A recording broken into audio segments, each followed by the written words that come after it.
Welcome to our audience, and thank you for tuning in for this interview with Dr. Panagiotis Agapitos, the Gutenberg Distinguished Research Fellow in Byzantine Literature at the University of Mainz. Our conversation today takes place at SFU under the auspices of Yefira, a 3-year collaboration project between the SNF Center for Hellenic Studies at Simon Fraser University and the SNF Center for the Study of Hellenic Culture at UCLA, a project funded by the Stavros Niarchos Foundation.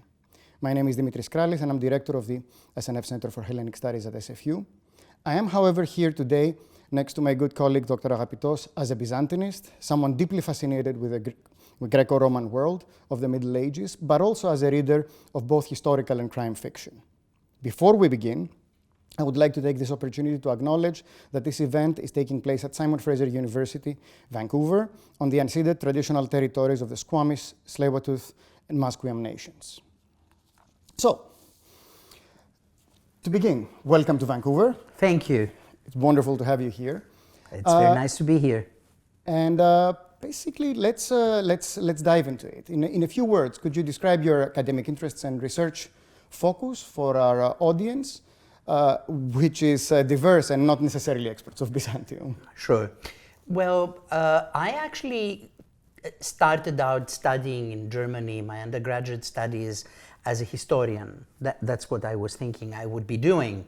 And gradually I realized that I couldn't study history if I didn't understand a little bit better what was happening in the texts that were the sources for the study of history. So I changed, and in my dissertation, my PhD, I moved into the study of literature per se. So I have this double side in me, the historian and the literary scholar.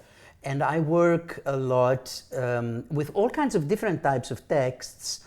I specialized initially in erotic fiction in Byzantium, love romances, and the history of sexuality, and then moved to the other big subject of the human world, which is death. So I worked on that, and especially on how the representation of death functions in Byzantine literature. So that there are these two sides in my work. And I also work a lot with manuscripts, because manuscripts, Byzantine manuscripts, are the ultimate source from where texts come. So I believe that it's very important to see medieval texts as part of, let's say, a broader material culture in Byzantium than just as abstract products that we read in printed modern editions. So these are my basic areas, like manuscripts culture, and then the study of literature, and the study of literature as a historical phenomenon. And currently, since a long time ago, I am writing a new history of Byzantine literature, which we do not have in the field. The last history was written 130 years ago, and it was rather a handbook than a history. So I'm trying to write something that is a narrative about Byzantine texts. Nice. So you've already laid out this contrapuntal relationship between history and literature, and situated that also on the materiality. If I may dig a bit more, what led you to Byzantium in the first place?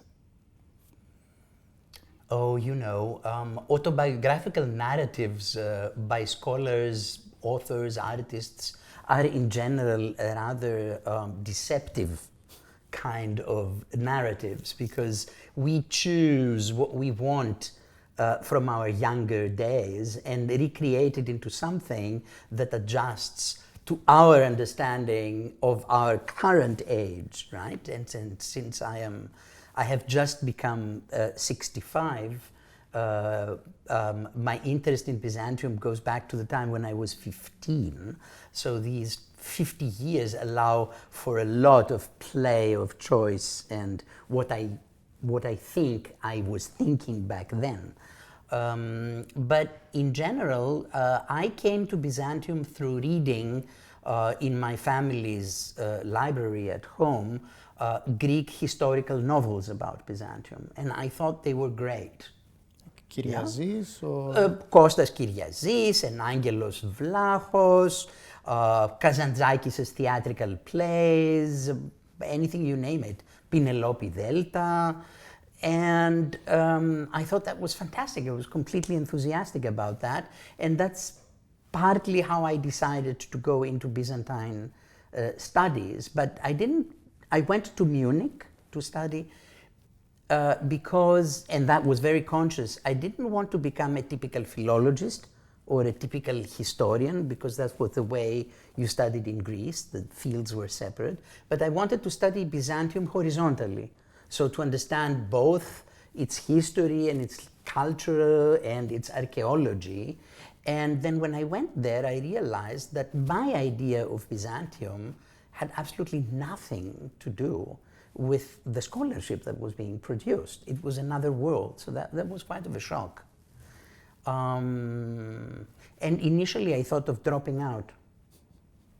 I was saved by the Greek army because I could not change my topic, my subject of study, because I had been given the permission to study before I actually did my military service. So the deferral was contingent on Byzantium. Exactly. And if I wanted to change, I would have to go back to Greece to do my 26 months of military service and then choose whatever I wanted. So I decided that I would return back to Byzantium because I preferred that than the military service. And so, but I decided that I will try and do it on my own terms. And this gradually led me to this change from history to literature, and that's how then I got to the United States and my PhD at Harvard, which was on a literary topic, but with a historical background to it. So I got into Byzantine studies simply for the completely wrong reasons. But that is interesting exactly because we very often think that we know something about Byzantium, in Greece at least, and it proves that we do not. And this disjunction between what we believe that we think we know and what actually Byzantine culture is in terms of what scholarship is doing with it is, I think, a very fertile ground for contemplation on matters of historical self-consciousness, on identity, you know, the whole idea of does Byzantium belong to a narrative of the Greek state as it developed gradually after the uprising of 1821 and the establishment of a Greek state, and things like that.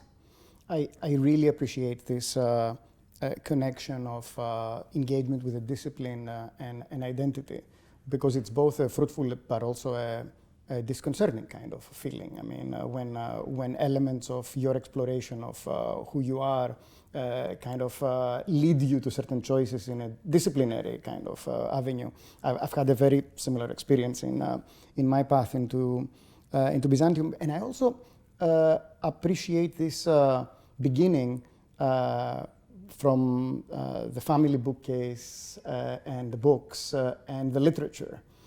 Because in the end, while you've remained a productive and active scholar, you've also turned to literature not as just an object of study, but also as something that you write with your novels. And I would like to turn to the mystery novels and observe, from having just recently turned to them again, this connection between the novels and the ancient Hellenistic and Roman novel that appears to have a pride of place in your own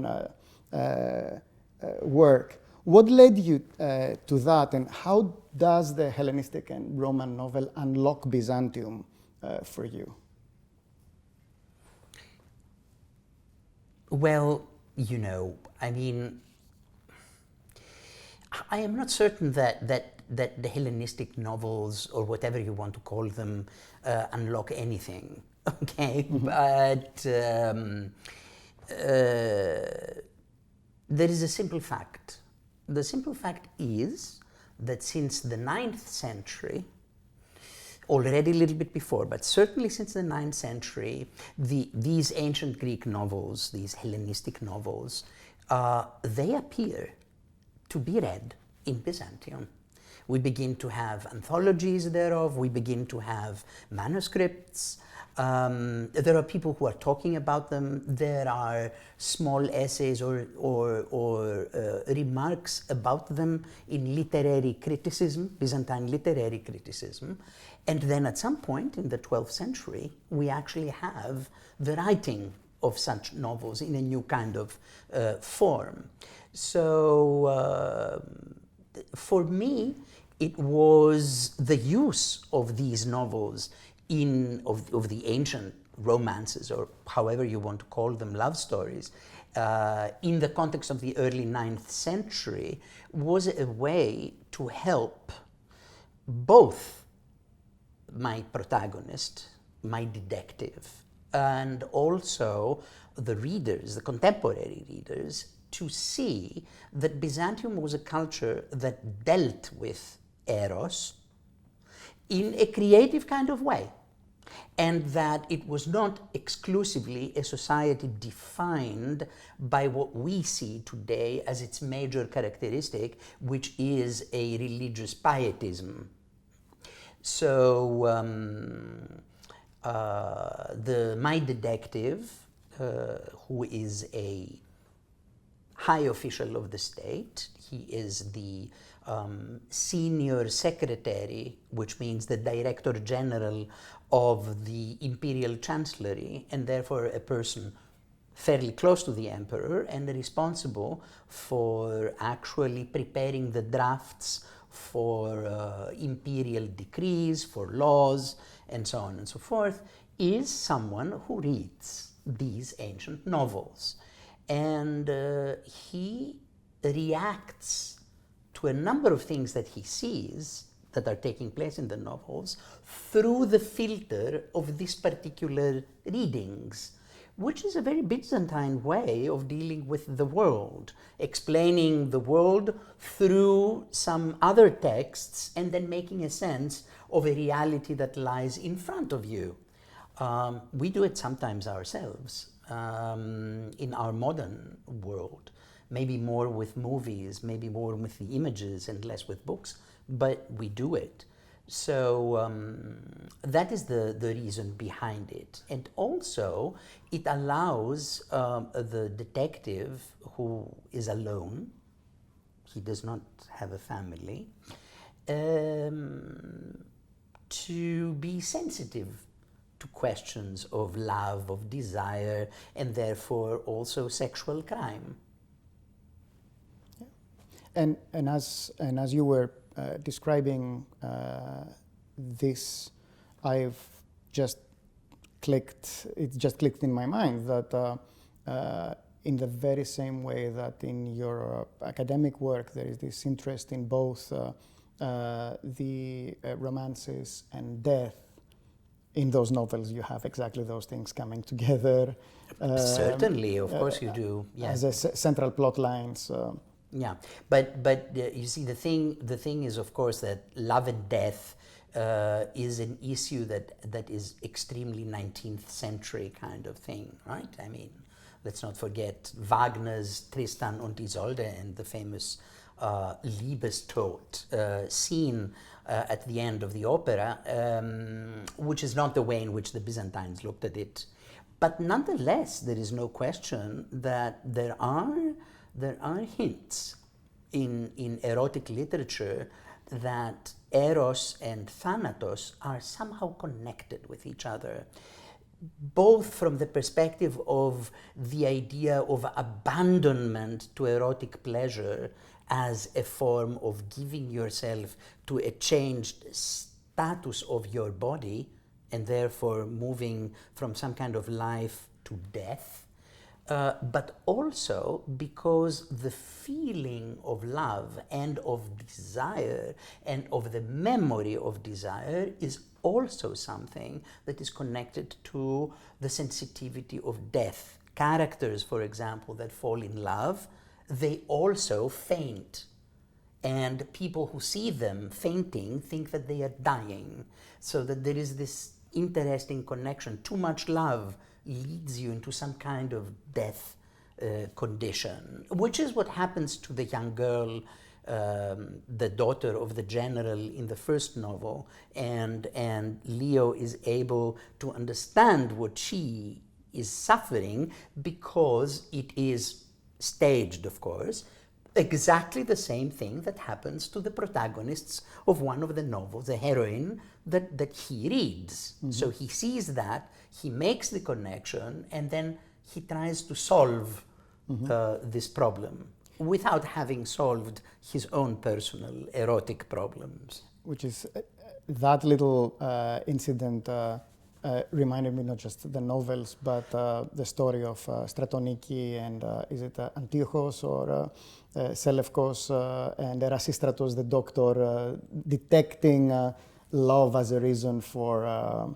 sickness. For sickness, yes. So, which again brings us to the broader Byzantine engagement with these traditions, not just the literary traditions, but the medical traditions and the constant dialogue between those worlds. Yeah, but that is because very often love, or the feeling of desire, to be precise, not romantic love, but the feeling of desire, is seen as a form of disease. And it is connected to the different senses that people have who fall in love of their bodily temperature. That their temperature rises or falls, so that they feel hot or they feel cold, depending on the conditions of being close to or away from their object of desire. And also, and this is very interesting, and the Byzantines acknowledged this, Byzantine culture acknowledged this, that love and carnal love is a hot thing. It makes you hot. You get, to use a modern term, steamy. But the satisfaction of carnal love cools you. So that you have this kind of very interesting phenomenon of warm and cold taking place inside you. And this is something that Leo understands that people felt. Mm-hmm. Speaking of Leo, just for our audience, Leo is the Protasecretis, the imperial official who is involved in solving a number of crimes.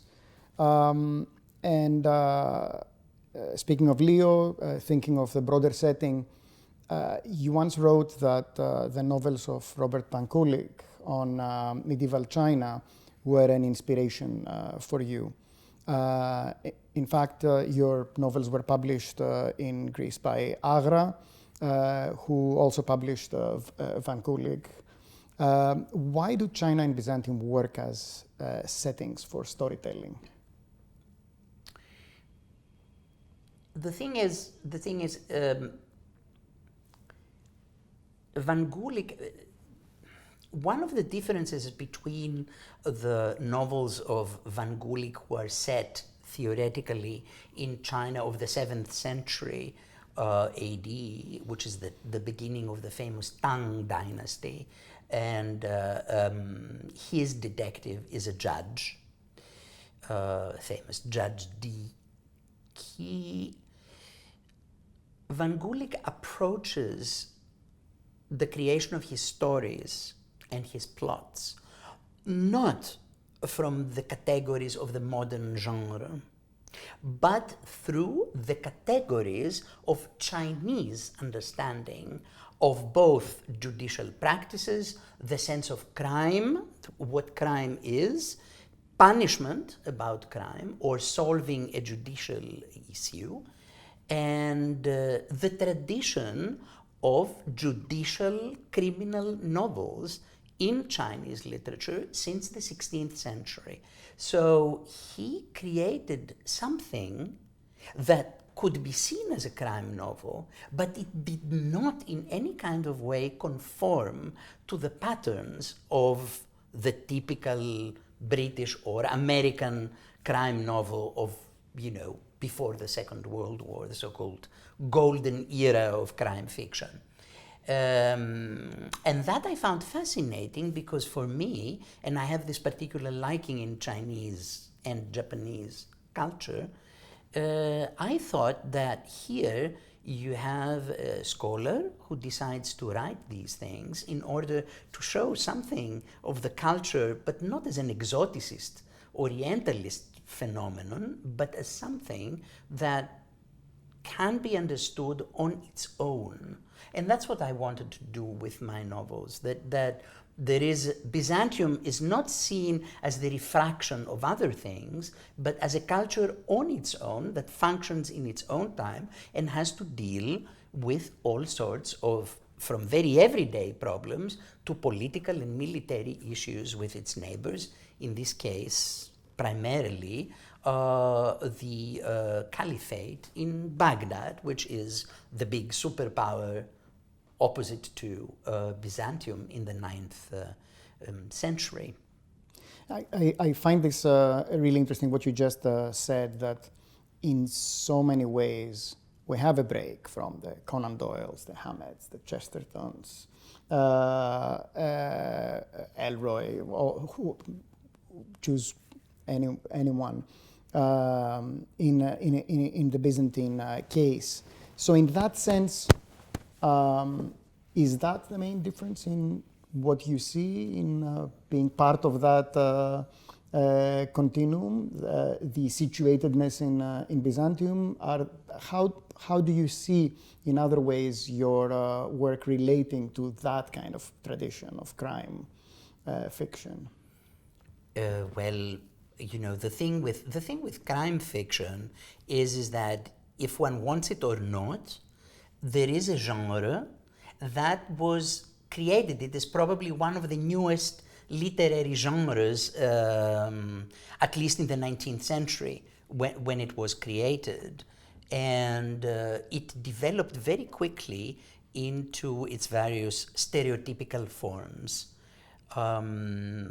Naturally, this has changed substantially over the years in many kind of different ways.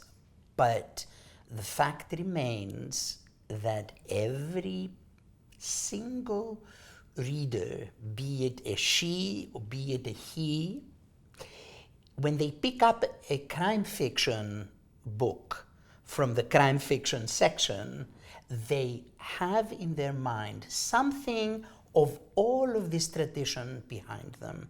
So if you write something that is somehow connected to the genre is behind you.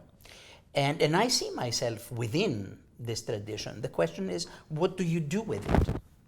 In what kind of way do you work with it? And for me, the issue was not to take the basic pattern of, let's say, the British crime novel, as Ellis Peters did in her novels with the monk Cadfael in Shrewsbury of the 11th century, or many other British and then also French and Italian and German writers.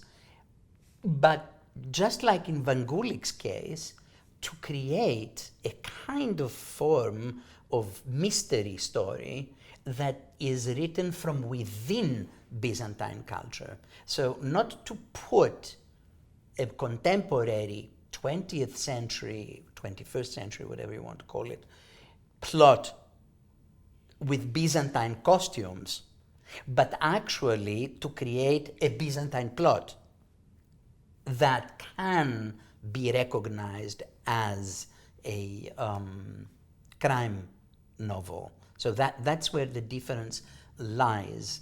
And this was not easy, but I think it was one of the more challenging aspects of the whole thing. But of course, you know, authors, especially if they write in a defined genre, and as a Byzantinist, of course, I like to use techniques that the Byzantines used in writing in order to express what I want to say. Each one of my novels stands in a direct dialogue with one of the older forms of the genre. So experienced readers of crime fiction will recognize in each one of the novels the model that lies behind it. And they can like it or dislike it and play with it and so on and so forth. So, and that was very useful because you put yourself in the tradition and at the same time you stand opposite it with a critical kind of eye. So, like, for example, my third novel, The Enamel Medusa, stands in direct dialogue with Agatha Christie's Murder on the Orient Express. But you need some kind of work to actually get to it. But once you have read the novel, there have been readers who clicked and said, yeah, but this is like Agatha Christie's. I said, great. That's so nice. That's such a nice... the feeling is completely different. Yes. But at the same time, there is this connection to the tradition. Yeah, absolutely. And speaking of, in the end, of creating worlds in which to situate this, let's talk a bit about setting. Your novels are set in 9th century Byzantium, in Cappadocian Caesarea, Thessaloniki, Skyros. What led you there? And why the 9th century? Which, especially when seen in comparison to Van Kulik's Tang China or Byzantium in centuries to come, is perhaps less rich in some of the source material? The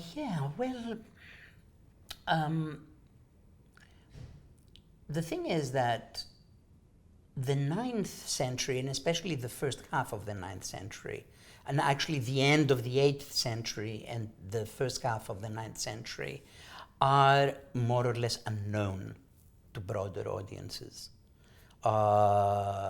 in Greece at least, and abroad I would say altogether. It's like no one knows anything about it. So that, first of all, it allows one to operate more freely, okay? The other thing is it's also more exciting because you can pick up something that has not been written 10,000 times and you can do something with it. The other reason is that I had a specific little agenda. The agenda was that I wanted to show the strong and very interesting and creative interaction between Byzantine culture and the Byzantine Empire and the Arab Caliphate, the Arab Muslim Caliphate, because we tend to see these political entities and spheres as absolute opponents and enemies, but there are so many different levels of interaction between them. And so in the first novel, The Ebony Lute itself, the object that is also the title of the novel, is an Arabic lute that belonged, fictively of course, to one of the most famous caliphs of the Abbasid dynasty, Harun al-Rashid, and was given as a present by his son, the Prince al-Mutasim, to Leo when he went to Baghdad for the first time. So the Arab instrument, which is the instrument that Leo plays, and he knows to perform Arabic music, is also the symbol of the friendship between the Arab prince and the Byzantine aristocrat within this first novel, because they have exactly the same age, they do all kinds of things together, and the instrument stands there for this relation between the two cultures. And this could not have been done easily in other times. So that's one aspect. The other aspect is that the iconoclasm, which is extremely prominent as an issue in those days, namely the discussion if one should adore icons and depictions of saintly and godly figures like Christ, the Virgin Mary, the saints, and should be they adored properly, or is that a form of idolatry, was a very big debate. It created a very big debate about the very nature of visual art. So this debate about the nature of visual art is extremely fertile for using in a novel and in a crime novel about what people see, what they believe, and what are artists doing in this kind of culture. And also, it is extremely important, or I made it to become extremely important for Leo, because he falls in love with a woman, okay, that as we find out, and then they're both very young and they go together, they're both pupils of the same teacher, and they fall in love, the two of them, but then she decides that because they have completely different theological opinions, Leo comes from an iconoclastic family, and she is an iconophile, from an iconophile family, they cannot be together. Yeah. And of course... And this needs then to be explained in the novel, because they meet 15 years later, and they're both 30 years old. So what do these two people say to each other after they have fallen in love, okay, in a very youthful teenager kind of way, and then they find themselves in these totally opposite political camps, the one playing the resistance fighter, and she and he being the official representative of the heretical state. Okay, so it's good. Yeah, and it's very good, and it's also a perfect segue to another question, which is a question about female characters. I found your female characters rather compelling. Each had significant layers in their character, and they had agency. Agency which sometimes is missing from the historical material that we study, or at least we focus in ways that we miss it.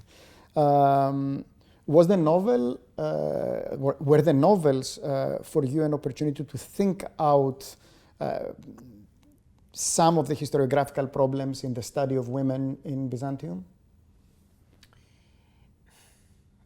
I don't know, to put it in very simple terms, because I didn't approach the plotting and therefore the characters in this kind of way, but I approach it from a different perspective, and that is that in my career in general, and I mean my academic career in general, I discovered that I prefer to work with women than with men, because I find that, and you will excuse me for what I'm going to say now, but I find that female intelligence has a particular kind of way of dealing with problems that male intelligence usually avoids. And there is a difference in their approach, which is something that I tried to express in the discussion that Leo has in the third novel, in The Enamel Medusa, with one of the characters in Skyros, who is this young woman whom the people of the island think that she is a witch, but she is a painter, basically. Okay, and so the two of them have a discussion. There's a whole chapter that is exactly this discussion. And I find that if you actually look to what the sources tell us about women in exactly the late 8th and the 9th century, that you find this very strongly represented. They are intelligent, they are active, they are very much present, but we focus on political history in a way that we usually put them aside, or we pick them up in order to create, feminist discourse or gender studies approaches, which of course they're fine, it's great. But in a novel, and especially in a crime novel, both men and women have to be there fully present. Otherwise, the thing collapses. It doesn't really work. And they're fascinating characters. I mean, the women, at least, are very complex. So what I did, if I may reveal that, is that I actually used a number of my friends as the characters, the female characters in the novels. In the Bronze Eye, the second novel, the old lady that is the abbess of the small monastery. With the painting. With the painting. That's my mother. I put my mother into the role of the abbess. She loved it because she recognized herself immediately in the way she actually talks and speaks and so on and so forth. And that gave to the character a very strong reality. And it's interesting because the character is a historical person, because we know that she existed through the story of the life of a saint that takes place in Thessaloniki, Saint Theodora, okay, and that was really very very nice, yeah. But yeah. Now, thinking about this character, I really love this character, and I really love exactly this kind of tension between the modesty that theoretically goes with a monastic life, and the need to nevertheless present in the most conspicuous kind of way the painting, a critical element of your own life. Yeah. And this is a tension that we see in Byzantine churches, where donors put themselves in all modesty in the middle of the iconography. Exactly. And this was such an interesting way to engage with these problems, which of course ultimately brings us back to something you already mentioned, which is this interesting disjunction between a certain Byzantium of our source material and the Byzantium of modern Greek imaginary. We're not even going to go to the international imaginary, wherever that might exist. How do you see this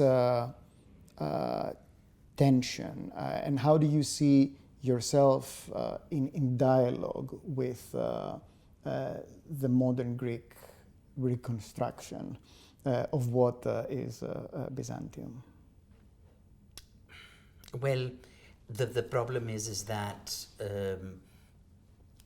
to a certain extent, all the historical novels about Byzantium, Greek historical novels, they either had a very strong political nationalist agenda to make sure that Byzantium was part of the Hellenic continuity narrative, right? The master narrative about Greek continuity, the continuity of the Greek nation, right? And also to declare politically the importance of Byzantium as this Greek national entity for the enemies of the country in the late 19th and early 20th century. These being both the Ottoman Turkish regime, but primarily the Slavic states in the northern Balkans, Bulgaria, Serbia in particular, so that Byzantium served a very obvious political agenda. Or Byzantium is an exotic place of fantasy, like in the novels of Krallis, this kind of thing. And the truth is that after many years of studying Byzantine literature and reading Byzantine texts, I simply cannot read these works anymore. I don't like them at all. And I am the same person who fell in love with them and through them went to Byzantine studies, okay? So to a certain extent, my novels are an answer to that. Because if you read them from the outside, you recognize that the Byzantium that is represented there has absolutely nothing to do with all this modern Greek narratives about Byzantium. And yet, some of my readers, and there are people who communicated through email with me, thought that they were reading exactly the same thing. So they thought that what I was writing resembled the novels of Penelope Delta or Kostas Kyriazis, okay? Which is quite fascinating, which means that the ideological framework that the education system of the Greek school put on these people remained there totally stable, irrespective of what they were reading. Yes, this is, well, it is a powerful ideological. Not every reader, right? Yeah. But I did get some of these reactions, and they were positive, like, oh, great! It reminded me exactly of XYZ. Yes. I mean, it is a really potent ideological framework. We often decry the Greek state's incompetence, but it has produced a very powerful national myth that is reproduced so successfully. Systematically. Yes. Yes. It's impressive. Yes, indeed. And but so that is an issue. But on the other hand, I must say that it was a big surprise for me, certainly. My publisher said that he didn't think it was such a surprise, that the novels were extremely successful. I mean, without wanting now to vaunt around here, but during the time of their publication and until a few years after, the three novels were the second best-selling crime fiction in Greece, after the novels of Petros Markaris. Okay, which is quite impressive, to the point that people were saying, so what is this? I mean, and the novels are still bought and read massively. And there are a lot of people complaining that I'm not writing the final two because this was sketched out as a 5-part series, and I wrote only the 3. So there are readers who complain that what's going to happen with Leo, and will he find a woman, and why is he alone, and so on, or things like that. You led me to Leo, and I'm going to go to Leo before I ask you the sneaky question afterwards. I find that he's an interesting character, perhaps exactly because he's both very comfortable in, but also lost in a way in the world he navigates. Do you have anything to share about what the inspiration was for Leo as a character specifically?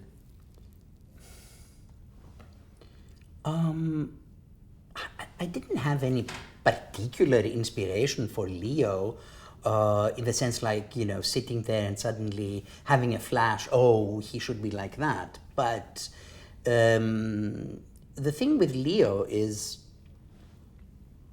for the writer of crime fiction, the detective presents a problem. The problem is there was no detection and there were no detectives in Byzantine times.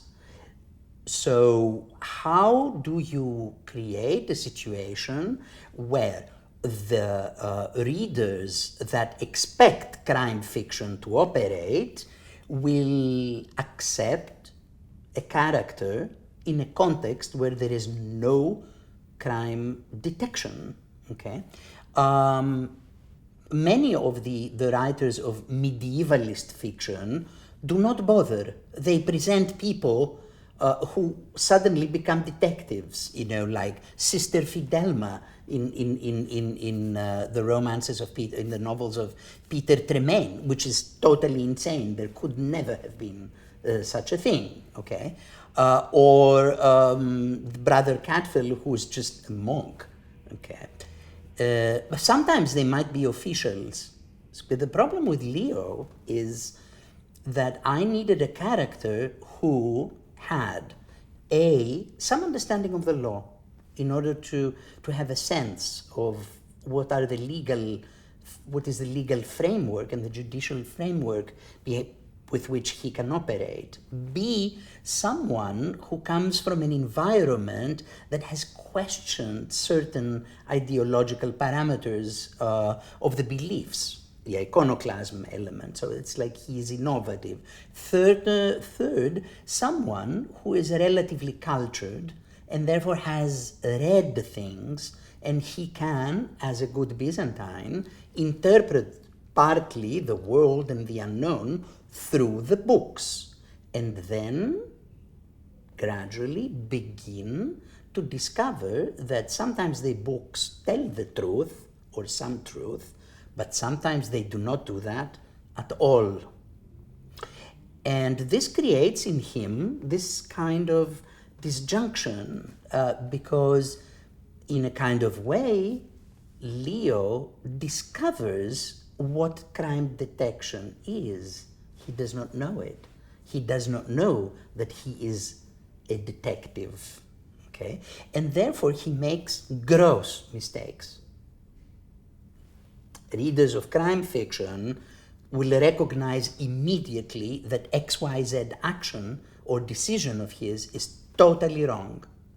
But this is exactly the attractive thing, is that he recognizes the error and then begins and tries somehow to correct this thing. And through the correction, he comes to a better understanding of himself. And interestingly enough, to solutions about what ultimately is also a legal problem, that are very economic in the sense of the Byzantine sense of economia, that you need to adjust to wider contexts than the law. And therefore, in two cases, he decides justice according to what he believes the actual spirit of justice is, but not according to the letter of the law. Yeah. Okay. And after the second novel, where he does it for the first time, I got some interesting responses and reactions by readers who felt that Leo had betrayed his, proper legal framework and so on by actually handling riskily against the law, which is very interesting. Yes. How readers perceive the detective and how sometimes they totally identify and then are felt betrayed because the detective does not do the things that they want him to do.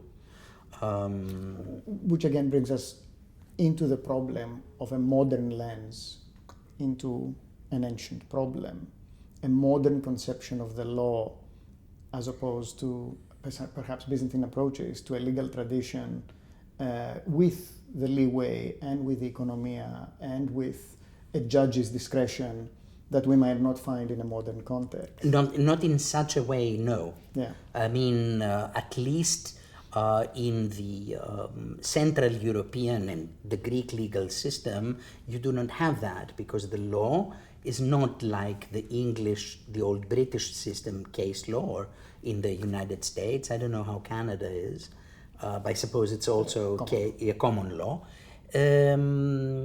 But you go by the book. Yep. You have a proper penal code, and the judge must take this primarily into consideration. Leo has that. There are penal codes, but he also has the freedom to operate outside it, because the judge can have his own decision making, and you find that there are a lot of cases where we see the judge going against the law because he tries to solve something that obviously is not correct and the law does not cover it. Yes. And the judge finds a solution because the prime aim is the dispensation of justice. Of course, justice is a very big issue. Leo is very strongly concerned with this sense of justice, what it is and why it is so, and that's why he has some hard time dealing with it. But it makes him, sometimes I like him. I think sometimes he's very nice, and sometimes he's a little bit kind of stiff, but that's part of his personality. So I was seeking to advertise your coming talk, and I mentioned we have a Byzantinist who has written these wonderful novels, and I had students say, "Oh, I should go to the library and find a copy," and of course, they're not translated. They're not translated into English now. Has this ever cropped up as a possibility? Because why not? Why not? Yeah, no, but actually there is a very specific issue involved. The specific issue is that the English-speaking publication market is first of all, extremely competitive. But secondly, in the case of crime fiction, they are extremely strongly focused on a financial profit, because crime fiction is a very profitable genre. So the problem is that English or American, British or American publishing houses that deal with crime fiction or have a substantial part of their lists and catalogs with crime fiction, if you come from a small language like modern Greek, they are not going to discuss translation unless the books of the author in question have been translated into other major European languages, which primarily means German and French, because they do not have qualified readers in modern Greek. So they need to have the guarantee that the books have been translated and are being published in these two major languages, and then they will read the translations or choose one, German, or get a report and then come back to the publisher and decide. Okay. So that's one issue. The other one is that crime fiction, for better or for worse, is a series thing. So the publishing house says, we are not going to discuss publication unless you have at least 8 volumes printed. So that goes down the drain at that point, because I never intended to do that. I'm not writing crime fiction to make my living out of it, as many authors do.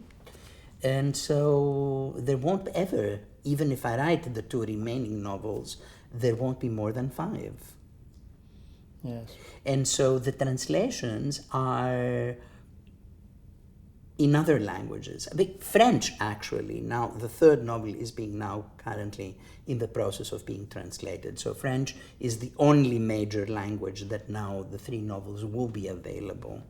And then there are translations in Italian and Czech of all. That's a niche market. Yeah. So I have to take advantage of the fact that aside of crime novels, we are after all colleagues and in Byzantine studies, and return to something with which you started, the fact that you are working on a history of Byzantine literature, and ask you if you could tell us a bit more about this project and its nature, and perhaps even what in the end is contained by that term, literature. Well, the project, I mean, the idea started many, many years ago simply by the fact that at the University of Cyprus, where I was teaching, right, there was nothing to give to the students to have some kind of, an overview, because you had all these big handbooks.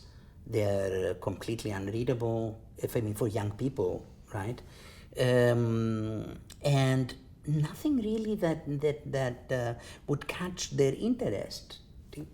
So the only way to catch their interest was to teach courses that had interesting topics and interesting texts, but nothing more than that, no framework. And so, gradually this thing came into my mind, but I didn't really think a lot about that. And I actually started thinking more seriously about it after I had written the 3 novels. Because the writing of the novels, namely, the need to force yourself into creating a narrative that doesn't have gaps, where you have to present a story and make it clear and possibly suspenseful, interesting for the readers, and where you cannot have footnotes, you cannot say, well, we don't know exactly how shoes were in the 9th century, so I will not describe the shoe, okay? But people were wearing a shoe, so you had to have a shoe. I mean, there's no way out of it. So I was thinking a lot about that, in the sense that why not write a history of Byzantine literature that would be actually a story, i.e., instead of making the texts a kind of a panel on a wall and start putting them one next to the other, like the dead masters of an Oxford college. Why not actually use the texts and the authors, in some cases that have written the texts, as characters of a story that actually develops in time, and things happen and people read and the texts interact with each other, which meant that all of the traditional boundaries that we have in Byzantine studies had to be thrown out of the window. No periodization in a traditional sense, no genres, no language barriers, no thematic barriers, so that you would have erotic and religious texts, the one next to the other. So that's the main part of this whole thing. And as a result, it took me a very long time to start writing, because I needed to clarify all of this in a methodological manner to get it going. So now I have started doing that, and it's fascinating, but it is difficult because you need to always keep in mind that you have readers that are going to read a story. So it has to be captivating. As a result, it will focus very much on telling things. It will not necessarily go into details of every single text, but it will include selections from the complete production of Byzantine literature. So from what we would consider literature, like lyric poetry or the novels, down to astrological, mathematical, and philosophical treatises. And all of this in a narrative form without footnotes. Okay. Yeah. The book is going to be divided into parts. So it will have one part which will be the narrative text without footnoting, and it will have a second part that will be the documentation to the narrative text that will be also narrative. It will follow the page layout of the main text and present documentation for its different parts. So in a form of bibliographical essays, what the French, in their very nice kind of way, call a bibliographie raisonnée, which no one understands what that actually means. It happens very much with French terminology, okay? But basically, it means an explained kind of bibliography, which will not be complete, and it will not be negative, so no criticism is going to be exercised, okay?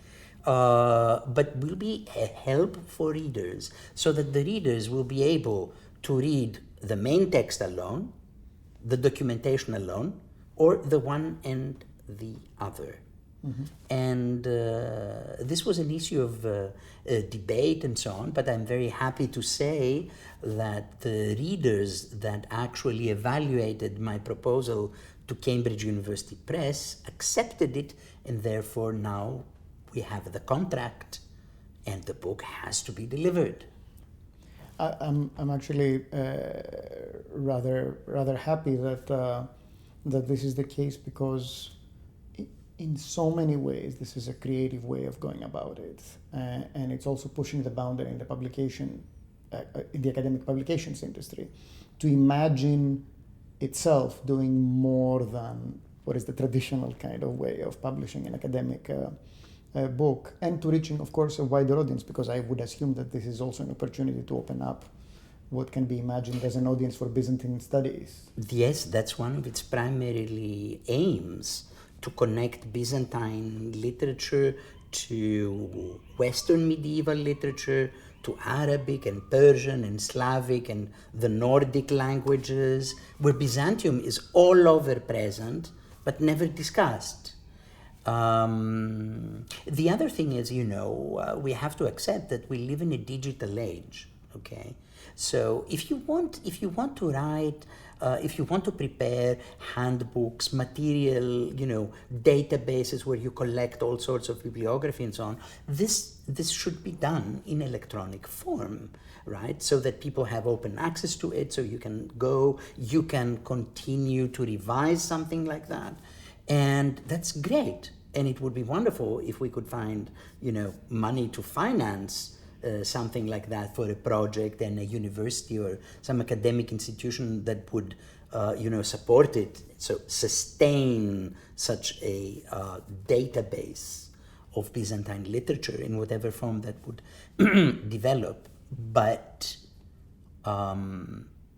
without this kind of narrative history, Byzantine literature, and therefore Byzantine culture, cannot be represented to this broader public, period. Absolutely. There's no other way. Or you write 300 novels that deal with all the subjects yes. of the field, from the beginning till the end, but that is more difficult to do. So I think that a kind of, if I might say, War and Peace novel type of a history of Byzantine literature will be not uninteresting for a broader reading public, and for younger people. Yes. However, I do not know. I cannot guarantee that. But it looks possible. Well, I'm certainly looking forward to that. And with that, I think I would like to thank you for sitting down with us, and include our audience here, for what has been a wonderful conversation on Byzantium, on world making, on thinking literarily about past worlds, and on creating with the help of those new worlds. Exactly.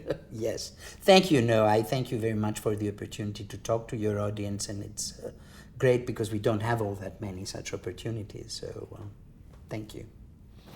Thank you.